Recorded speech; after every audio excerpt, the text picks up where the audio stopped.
I believe in business today, you really have to look at a couple things. Number one, it's that, are you solving a problem or are you making something better? Bill Walsh, decades of coaching business people how to succeed, and you're going to get his best stuff here today. You know, they asked Jack Nicklaus about, how did you feel about that bad golf shot you made yesterday? He said, what bad golf shot? You know, so you can live in failure, but I would tell you that through the failures, many times you find success. Some really cool stories. Bill Walsh, let's find out about how his formula for success works.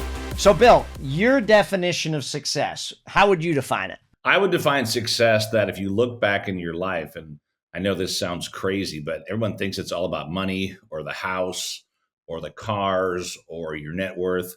I would tell you that I've always defined success that if you've raised kids that become fine humans, you've had a very successful life. If your kids become great adults, you've really done something right at a level that's way beyond any dollar figure, any monument, or any home or statue you built. So the fact that you've actually raised good kids or made a difference and really raised and helped, other human beings become really amazing people, you are very, very successful. Now, obviously, when you were younger, you didn't have the ability to have that definition. So how did it evolve for you? Like, what was your definition as a young man, and how did it evolve? As a young man, I grew up with not much, right? Yeah. South side of Chicago. Farthest we went on vacation was as far as the car would go. Maybe with the Wisconsin Dells or something like that. We went on vacation one summer, and I didn't realize that we went on vacation because we didn't have a home. we got to go to the Dells and stay in a cottage for 3 months, and we thought it was the best vacation ever, only to come back and find out we're moving to a new place to live. So, for me, success as a young adult was that quality time with quality people, believe it or not. My father, he was an electrician. My mom worked for Allstate. We didn't have a lot of money at the end of each month, but we did a great job, and they were great parents. But I raced BMX bikes as a kid, and I got to be around parents that had every weekend off. They could take the weekend off, and we could, take the vans, whatever else, go to the bike racing. And, I got to go on a private jet as a kid. And I said, well, how do you get one of these? And the guy said, well, you've got to be an entrepreneur. He said, you've got to get behind the cash register instead of always being in front of it. And I realized that at that time, the most important thing is, it took a little bit later, but, if you could really get that quality time with quality people, man, it could just be a game changer. But of course it was, could I buy that first Porsche? Oh, yeah. Could I get that first house? And I really thought that was success at a young adult, right? And I guess having means, to be able to go to the Bahamas or go to Vegas or do these things. And as you get older, you start to realize that once you have a lot of money, you start to realize that none of that shit really matters. Yeah. I know it sounds really crazy, but as a young adult, you don't see that. So sometimes, even if an older person tells you this, you don't really grasp it until you start to realize that quality time with quality people is everything.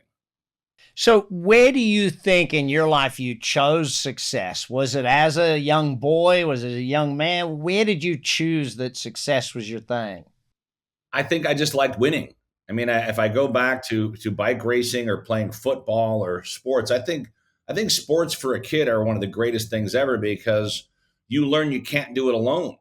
I don't care if you're the greatest quarterback of all time. If you're a Joe Montana, you're a Tom Brady, I want you to try to win any game without a line in front of you, without running backs, without receivers. It was funny. I was with Peyton Manning about maybe now 6 months ago, 8 months ago now, and we were heading down to Indianapolis for a game, and we literally were in the same van driving over, and we just started talking about life and after sports. And he said, I was on a chairlift. And of course, when we go skiing, because he has young boys, like 12 to 14 years old, he said, when we go skiing, my wife does not let me take the mask off. I have to ski with my mask on. Oh, yeah. And so I got on the chairlift, and my wife took the two boys in front of me, and I got on the chair with this young man, and he was wearing a Manning jersey to go skiing in. And of course, Peyton said to me, he says, well, are you a Broncos fan? He said, oh my God, I love the Broncos. He said, well, are you a Manning fan? He said, oh my God, greatest quarterback of all time. No one's even close to Peyton Manning. And so now this is Peyton talking to the kid. He says, well, Peyton did have a lot of great receivers. He had a lot of great running backs. He had one of the best lines in the NFL.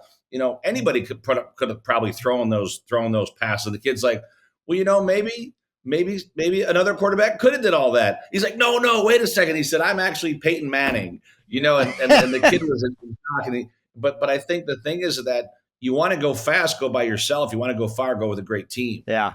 Yeah. And it really amazing how humble he was for the success that he's had. And I think one thing I've always liked about you, as successful as you've been, you've always been humble in your own space to serve other people, to show up no matter what the situation is. You and I, we would travel to events and it's supposed to be 4,000 people there. And now there's 200. Yeah. And you're like, it didn't matter. You showed up for the ones in the room. And I define success also as that. And I think it came to the realization that you show up because you've committed to be great, and you've committed to play 100% out. And that's why you've had the results. And that's why I believe people that are successful, they'll do things other people won't do when nobody's watching. Yeah. They'll put work in behind the scenes. And I think for me, I was always that person. I wasn't the smartest guy in the room, but I would go hire some of the smartest guys in the room. and I would figure out ways to inspire them to play way outside their comfort zone. Yeah. What's the Bill Walsh formula for success then? How do you make success happen? Or what's the process or the ingredients? Well, I would say the ingredients are number one, what you're great at, right? So whatever you're going to do, figure out what you're really great at. Does it serve a lot of people? Is there money in the space? And would you do it for free? I was great if you had an idea, and I'm great today if you have an idea, and I have billionaire clients, I have brand new startup clients and everything in between. But, if you can really look at that, what they're working on, figure out what are you great at? I was great at, Brad, if you said, I've got an idea to launch this new product in this marketplace, I could line up the team, I could line up the capital, I could line up the marketing, the systems, and man, I could execute. I mean, I wear a shirt every day that says dream, plan, execute, right? and I believe only wear your own gear. I would tell every business owner today, quit wearing Versace and this one or that one, get your own gear, go buy your own shirts, right? But if you had an idea, I could line those up and I could execute. And I think I've still been paid a lot of money for that today because I could see things in people they couldn't see in themselves. And I could bring that to market quickly. And the funny thing is that the only thing we ever get paid for as coaches or business growth specialists, whatever you want to call it, is we get paid for results. And if so I get presidential candidates that call me for insight. I get people that are running brand new companies for insight. And I know for a fact that if everyone listening today just says, what are you really great at?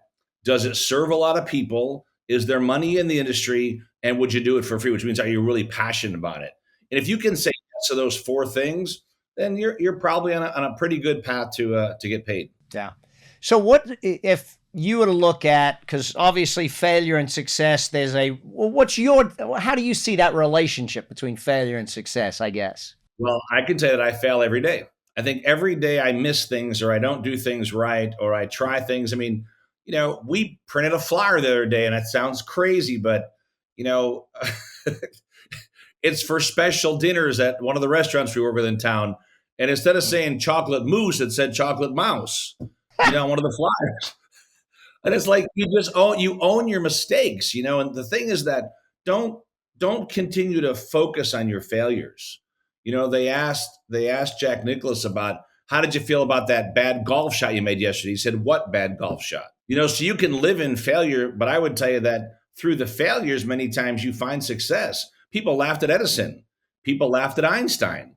We get laughed at, you and I. He's going to go to Australia and open business, or he's going to move from Australia to here and open business, or, Bill's going to go to Romania and do some business. Well, the funny thing is that the business I did in Romania 5, 6, 7 years ago, my students today run one of the most successful brands in the world called IntelliRank, and now they're in Vegas launching their own events. Oh, why? Why? Why? Because someone showed up for their story. Yeah. And so I would say the same thing today, that I think through most of our failures is that we do find some of our greatest success stories. But the challenge for a lot of people is they start to listen to negative people. If you listen to enough negative people, you're gonna quit. And it's almost always sometimes friends or families that will try to, they'll try to put you down for doing something extraordinary. Yeah. And the funny thing is, once you do it, they all say, "Oh my God, Brad, I knew you could do that." You didn't say that shit before, you know what I mean? Now you're like, "Oh, I knew you could do this." Like, no, that wasn't your story at all. I remember going back, We sponsored a thing called the Small Business Expo. People said that's a stupid idea. Nobody goes to these events. Within 5 years, 100,000 people a year would come to these events. Oh my God, that was the greatest idea ever. So when people think you're crazy, you're nuts, you're probably on the right track, everyone. Hey, just a quick one. When I look in the back end of this, and it was something that's quite surprising to me, I noticed that it says that 82% of you who watch the channel regularly haven't hit the subscribe button yet. So it'd be a great favor if you could hit that subscribe button. Let me tell you why. See, over the lifetime of the channel, we scale the show and get better guests, better production, better everything by having the number of subscribers. So if you hit subscribe, it helps us plan better, do more, get better guests, and so on. Scaling production and making the show bigger is something we all want. We want more success for you, we want more success for the show, and we want to be able to get the best guests to give you the best information. Yeah, I had a great mentor once tell me, if people aren't laughing at your dreams and goals, they're either not big enough or not crazy enough type thing. 100%. You're on the Big Success Podcast. We're with Bill Walsh. We're going to come back in a minute. We're going to get into his 3 pillars of success and get his advice on how you get new customers. Make sure you hit the subscribe button, though. In 30 minutes a day for 30 days, 30X Business will take you through the exact hard-won business principles that Brad Sugars has personally developed over the past 30 years as an entrepreneur, investor, and business advisor. Join Brad and his team and 100 other entrepreneurs who want to start building a successful business today. And we're back. More big success from Bill Walsh. Bill, let's talk about building a business first and foremost. What are the key factors to a successful business today? Well, I believe in business today, you really have to look at a couple things. But number one, it's that, are you solving a problem or are you making something better? Solving a problem. Think about Uber. It just made it easier to get a taxi. Yeah. Think about Airbnb. They were innovators in the fact that they allowed people to turn their homes into hotels and get paid for it. If you think of what a company like Zapier did, they made it easy to connect things. You're seeing today all this new chat GPT, and pretty soon you're going to see tools that are literally digital intelligent officers inside your brand that will attend your board meetings, and they'll take notes for you and they'll ask better questions. So when you think about business today, are you solving a problem or are you making something better? And if you're going to solve a problem or you're going to be a pioneer, it's always going to cost you 10 times more money. So I'm going to pioneer this idea in healthcare. And that's why, when you start thinking about health related businesses, the cost of entry is so high, but so is the reward. And so when I get entrepreneurs today that want to go out there and say, I'm going to start a business, well, start a business by pick a niche and always get to the top 10. Believe it or not, the top 10 in any industry will outproduce the other 90. So when you're starting a business, begin to think, has someone already done this before? Can we do it better? And that's where I believe a lot of people get lost in the shuffle, is that they don't realize the cost of entry. And so I would also tell someone that's going to start a business that make sure you write a really great plan. And everyone thinks the plan is about the plan itself. The plan is nothing more than a pathway to generate and drive and derive and build some capital. I don't care what your business is, you all should apply for grants. There's $500 billion a year in grant money that never gets used. Set up your office in a hub zone. Well, what's a hub zone? Well, it's a slightly blighted area that you can begin to apply for loans that the government gives to business in those areas that are going to employ or plan to do future employment. And so the idea is that without capital, you're done. Stop trying to get money from friends and family and fools. I know your brother-in-law might loan you the money, but you got to see him again at Thanksgiving and Christmas, when if you have a good plan that's well written, it's going to attract capital. Yeah. Let's talk about the acquisition of customers then, because that's something that you've been teaching for a long, long time. What is what is the things we've got to really focus on today for getting new customers, filling that pipeline, and building those relationships with customers? That's a big thing that people don't realize, is that number one, and I'm going to give you guys some tools that are free tools, and I have nothing to do with these tools. I'm not related to them, but I will tell you they're going to help you a lot as you're going down this path. Get positioned as an expert in your niche. What I mean by that is get yourself set up with maybe an influencer site. You can use like Linktree. There's one called Mingle, MINGL.no. Get yourself something where They get to know you first. It has links to your social media that works. It might have PDF documents. It has a QR code. It lets them know who you are first. Go to GoDaddy, pay the $10, point it to your influencer site. From the influencer site, get a book cover done. Go to something like Canva, get a book cover done today. It's free. Make an announcement. Your new book comes out Q2 of 2025 or 2026. I don't care if your book ever comes out, but the fact you have a book cover gets you in the know. Go out right away to Facebook and create a community. Create a community around your area of expertise, not your name of your company or your business or your products, and begin to get bandwidth out there with folks that have an interest in your area of expertise, but not about your brand. Feature and talk about simple tips and great ideas. The minute you've done this, create a podcast. I know it sounds crazy, but believe it or not, Spotify, you can now launch on Spotify for free. So get yourself set up with a free podcast and don't use it as a soapbox. Use it to interview other people that have good tips and ideas that can help your community get some good insight. The minute you've done all this stuff, right, go to something like Haro, H-A-R-O. Haro means help a reporter out. Get yourself listed there for free as a subject matter expert. That'll get you on Fox and ABC and NBC, all for free. See, what most people don't realize is that people like to buy from an authority figure.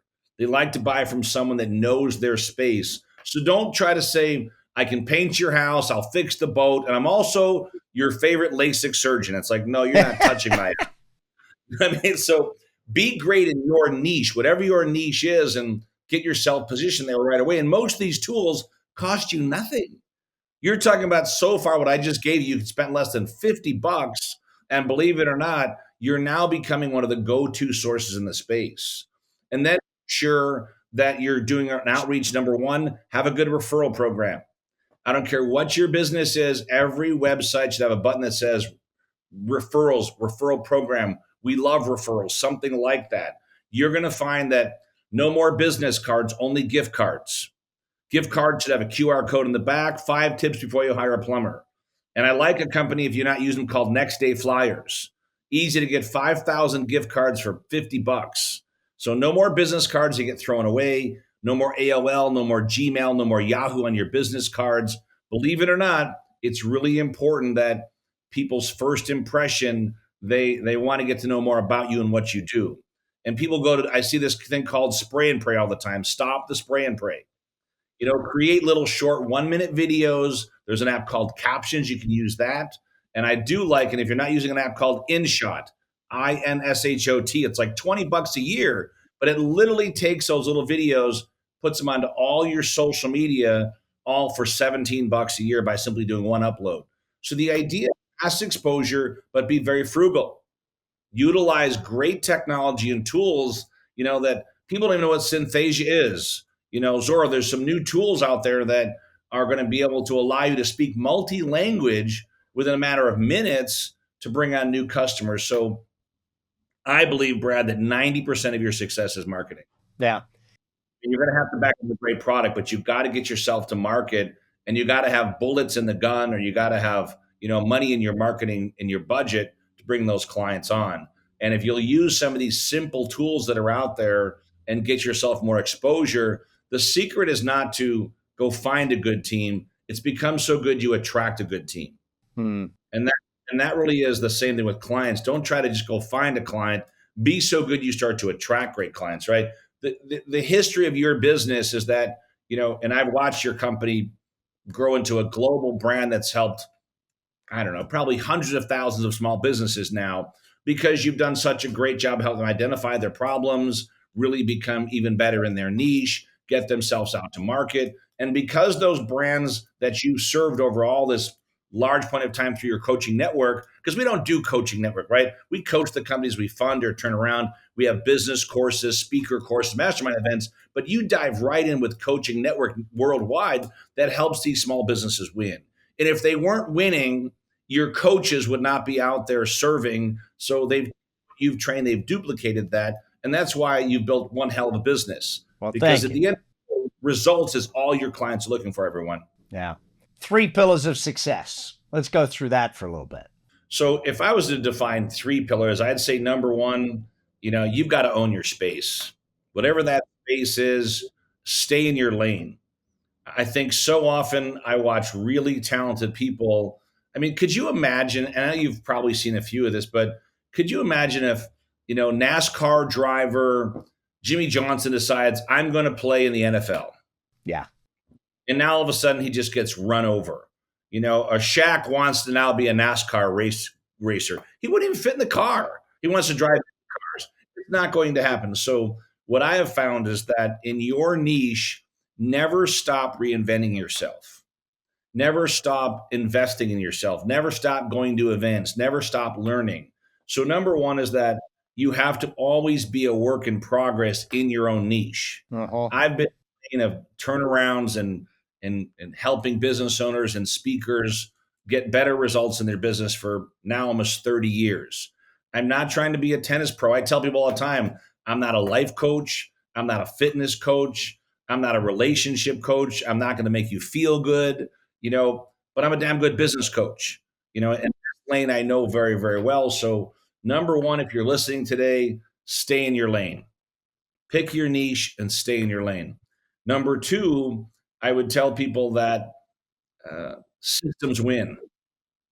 Systems win and people fail. So when I think about pillars of growth in life, if you look at leadership communications as something together, the second batch would without a doubt be systems and process. If you don't have good systems and process, you're done. So, well, this software costs money. You're damn right it does. Well, going to this costs money. If you don't have good systems and process, you're done.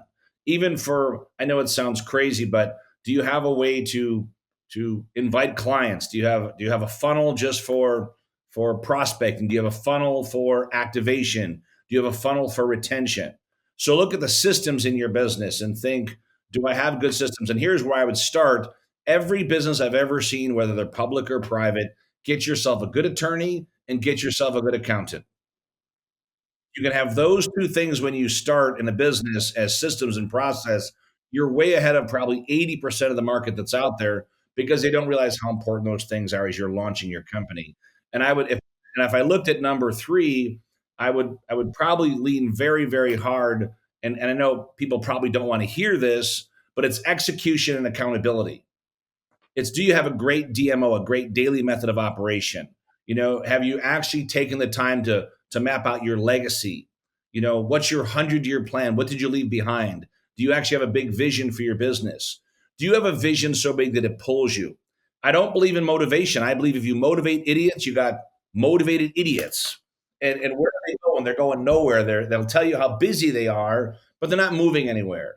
And so at a much higher level, when someone has a vision so big that it pulls them, they're inspired, and you can feel that around them. You can feel the energy around them that they don't need motivation. They don't use alarm clocks. They wake up every day so inspired by what they're doing. And to me, when you meet people like that, spend more time with them. Spend more time with people that truly inspire you at a core level to be a better person. But the accountability means you got to keep score. And I know you don't like this, but you love this, but people don't like this, that, how many leads, how many presentations, how many customers, leads, presentations, and customers. If you were to do one simple report per day for any business, how many leads, how many presentations, how many new customers you serve. See, the challenge people is they chase the money. Brad, I'll tell you why people are broke today. They chase the money. See, but if you chase serving well and serving customers, the money's a byproduct. So shift everything you've learned about your business today as you're listening and just look at one simple metric. What's your gross revenue goal? Great, it's $1 million. Great, how much do you charge each client? Well, we charge each client $5,000. Great, that means you've got to serve 200 clients. Put all of your marketing efforts to serve 200 clients a year, 50 clients a quarter, 17 clients a month. Only focus on serving 17 clients a month and your whole team is on board with that. Before you know it, client acquisition becomes fun and the money is a byproduct. So if you looked at those three really big ideas, leadership communication, number one, systems and process, number two, and execution accountability, number three, if you really do a deep dive on those, you're going to win. And you're not going to win once in a while. You're going to win consistently.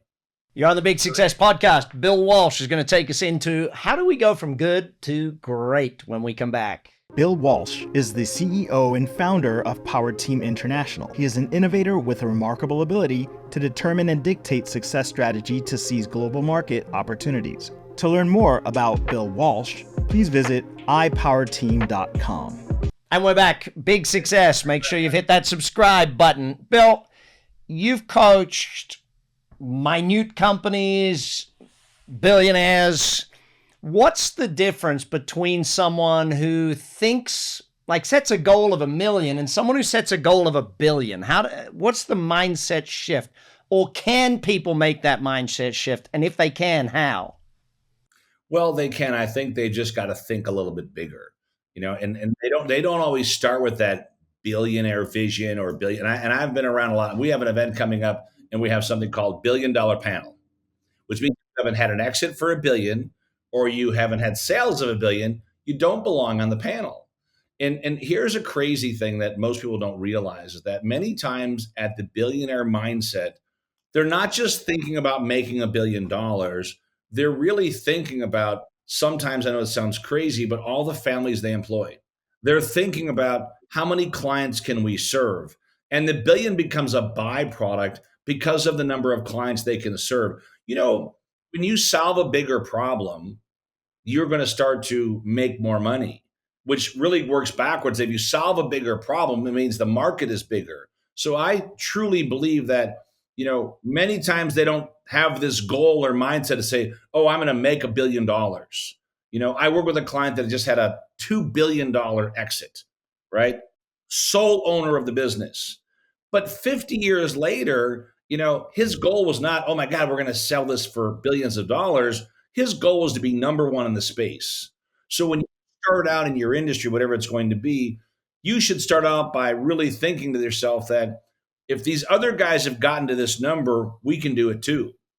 If these other individuals or companies in this space have gotten there, see, Les Brown said this well a long time ago. He said, there's plenty of room at the top. It's the bottom that's overcrowded.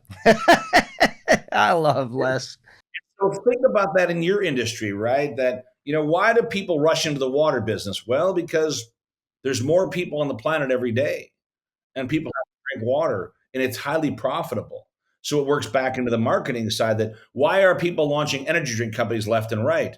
Well, because people are being consumed by this stuff. So begin to think about, is the problem big enough that you're solving? And really, if you're going to go to 1 billion, you've got to be in a big market space. People laughed at NVIDIA. They thought this chip company that came out at $12 a share was a joke. It's not a joke anymore. People laughed at data mine centers. I mean, data mining centers were not that sexy not that long ago. But all of a sudden now, if you own power and you own data centers, you're talking about multiples you could never imagine. I mean, you're talking about data centers that were bought for less than $50 million that now have some valuations over 1 billion in less than 5 or 6 years. Yeah. When you really start to think about the difference between the mindset of a millionaire to a billionaire, the $1 billion mindset, and I've not done $1 billion yet, right? So I can't tell you that I've been in that room, but I've been in the room with enough of them to understand that they do see things differently. And what I mean by that is that they're not afraid to gamble. I mean, people don't realize that less than 2 years ago, Elon Musk was on the verge of bankruptcy. Yeah. He couldn't even pay his rent. Before that 420 podcast, that famous podcast that he went on, right? He was having a hard time. And I think that's the difference is that when you really think about that billionaire mindset, they're not in it to win it for the money. They're in it to win it in the space that they're in, and the money is a byproduct. And whether it's Dollar Shave Club or all these different, what I call unicorn businesses that had $1 billion valuation 5 years or less, what did they all do differently? I truly believe they built all one thing. And I would tell you guys, if you're listening today, that I don't care if your business is small or large, if you truly want to get to the highest level in your industry, you build something called an active community. You begin to build active communities that get to know you, like you, trust you, believe in your product or service. I mean, people don't realize that Steve Jobs was fired from his own company. He was laughed at and took him 10 years to buy the company back. Jeff Bezos took 12 to 15 years to make profit one. And his whole goal was that we're going to sell you some books. And people laughed at him like, man, haven't you heard of Crocs and Brentanos? Haven't you heard of all these bookstores, right? Barnes and Noble. How are you going to sell us books? What does he sell you today? Whatever he wants. So many times, if you can own that niche and expand that niche, I think a lot of times when you have that crossover customer that can then buy more things in different verticals, your journey to $1 billion is a lot faster. But every one of these unicorns, every $1 billion brand, every $1 billion thinker, they've built large active communities. Love it. If right now I'm doing good in life, what have I got to do to get to great? What have I got to change or think or do, or how do I go from one to the next? Well, I believe a big part of it is you got to look and figure out who's running with you. Look to your left and right. If you feel that you're carrying people, you're never going to get there. If you feel you're running with people that are not asking you to carry things for them, Jim Rohn said it very well. He said, you can help 1,000, you can't carry 3. So if you're really serious about next level income, next level results, next level, outcomes, I tell everyone, hire more coaches. You make more money, you hire more coaches, and you hire coaches that are going to strengthen the strengths you already have. Everyone thinks you hire coaches into your weakness. I don't believe in that. I believe you hire coaches into your greatness to get even better. Kobe, believe it or not, he hired coaches into his greatness. Jordan, they hired coaches into their greatness. They only hired a coach for the last 2 minutes of the game. Kobe said, I hired all of my coaches to be the best in the world for the last 2 minutes of the game, because that's where you win championships. Yeah. I reverse what a lot of people say about, I believe you delegate your weaknesses, but you hire coaches into your greatness. And the minute you start to do that, all of a sudden people are like, my God, how did that person have so many results? Because they realize that every one of us, no matter what level you're at, we're all a work in progress. I go to events, I attend seminars, I go to workshops, I hire coaches, because it's the only way that you can really stay wicked sharp in your game. Yeah. I went on a coaching group program the other day, and the guy like, but you're Brad Sugars. Like, yeah, this is how I'm Brad Sugars, because I'm still here learning. Bill, final question. What's the number one success quote or advice you were ever given on how to succeed? You know what I mean? I've heard so many, but I've always been, it's hard to always give you one, right? Yeah. But I will give you one that I think has been really powerful for me. And the quality of your communication will dictate the quality of your life, your relationships, and your bank account. And that one really hits home because, think before you speak. And if you don't have something that adds value to a conversation, save it. And believe it or not, there's some people that will never be ready for your message. And this is really a funny last minute story, but we had an event and we had the former CEO of Sirius Radio on, Jim Meyer. And this guy's brilliant. And he said, was it really worth paying Howard Stern $1 billion? And the whole audience is like, what's he going to say? And he said, absolutely worth every dime. And he said, how could that be? He said, most people don't even know this guy. Most of the market hate this guy or don't like him at all. And he said, let me tell you something. In a large market, if 80% don't like you, don't care for you, don't even know you, but 20% are the most avid, raving fans in the world, that they would change their weekend to come hang out with you for an hour.